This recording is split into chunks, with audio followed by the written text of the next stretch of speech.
I'd like to share some textile conservation work that I did on some samplers made by Theora White and Rachel Curtis when they were little girls living in Hatfield in the 1800s. In the 1940s, Anne and Paul Stefancic owned the B&B restaurant on Elm Court. The family lived upstairs, including young Humilia. Like many Hatfield families, they had a dog, in this case an English setter, and the dog's family discovered the first sampler made by Rachel Curtis. One day, the dog was down in the basement. It was a dirt floor basement underneath the bar, and it dug up a dirty bit of needlework and brought it up to Paul Stefancic. The sampler was over 100 years old. Anne Stefancic had it dry cleaned and framed, and Humilia Stefancic, who's in her father's arms in the photo on this slide, grew up to be Humilia Mitch Gugin, who donated the samplers in this presentation to the Hatfield Historical Museum. In this photo, George Kingsley is at the far right as one of the fishermen in this picture. He lived within walking distance of the bar, and he brought another 19th century sampler to Mrs. Stefancic. He was thought to be the last of the Kingsley family living in Hatfield. He was a regular at the B&B. Anne Stefancic would often serve him food for free. Theora White was George's great-great-aunt, his great-grandmother Lemira Kingsley's sister. So that's how those two families are connected. The samplers were made by Theora White, age 9, in Hatfield, November 9th, 1807.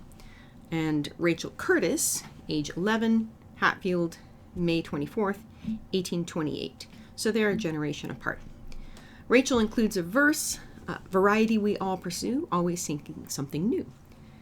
Sewing samplers did much more than pass the time. Through learning to evenly divide the available space, to scale letters and images up and down, and adjust borders so that they came out even, it also taught some applied mathematics and provided a useful reference for future textile work. They had a pattern that they'd already done. Rachel Curtis added a scene of two women outside of a house, which is really kind of a nice foreshadowing of her son Lewis Kingsley's photography work of people and homes in the Pioneer Valley, and also Eldridge Kingsley's painting work. When the samplers were first framed in the 1970s, the framing shop used double-sided adhesive tape just in the corners of each piece to attach them to mat board. The big question was, just looking at the textiles while they were framed, it wasn't clear that that wasn't actually damaged, a hole in the fabric. So we had a real question as to whether the samplers would come off intact. On Rachel's sampler, only the dark brown thread in some of the letters and trees had gone missing, and this might be due to tannic acid in the dye originally used to dye the fabric, the threads so dark. But it was also possible that it was a result of being in the dirt in the bottom of the basement of the B&B, or even due to damage by the Stefancic's dog. What I had feared might be damage to the cloth turned out just to be the tape showing through the evenly woven threads of the linen. So it was a real relief to have the textile come away intact. And the board held like the shadow evidence of exposure to light, which is always damaging to textiles, and also showed how badly the piece had sort of sagged and distorted due to being suspended just at the top two corners. Theora's sampler had significantly less light damage or damage at all to the threads. She had initially used like pale yellow, pale pink, and pale peach, but they've only faded a little bit. You can look at the reverse of the needlework compared to the front of the needlework. To get the samplers back into square, I put them so that the bottom edge rested against the inside of an archival file folder, and then I left them that way for a month. While I was waiting for the textiles to relax, I used the old warped boards as patterns to make new archival boards, and then covered each of those boards with archival fabric that came courtesy of the Historical Society in Greenfield. I'm the curatorial committee chair there, and a lot of small historical societies don't really have enough resources. So anytime we can share resources, we do. So I asked the board in Greenfield if they might donate the archival fabric, and they were happy to do so.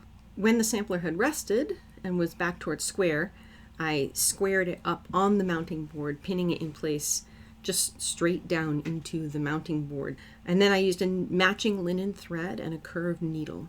I sewed along the whole top and the whole bottom of each piece, and then also at spots down the side to hold the piece in place against distortion and to support it evenly throughout. The new threads are about every 1/2 inch, and this gives it consistent support, but it's also far enough apart so that some future conservator could easily identify what stitches they need to remove when this eventually needs to be reframed in another 100 years or so. So here they are, ready for another 200 years of sharing Hatfield history. The samplers are now secured by thread to fabric, supported throughout. Rachel's is a long way from the dirt floor in the B&B basement, and Theora's lives on thanks to George's relationship with the Stefancic family.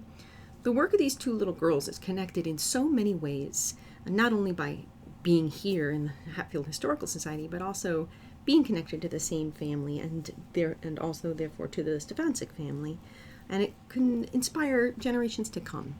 Needlework is something that continues to be a really popular pastime, including for young girls and boys, people, and this is a really neat way to showcase how this can look. Thanks for watching. We appreciate your time, and your support of the Hatfield Historical Society helps make projects like this one happen.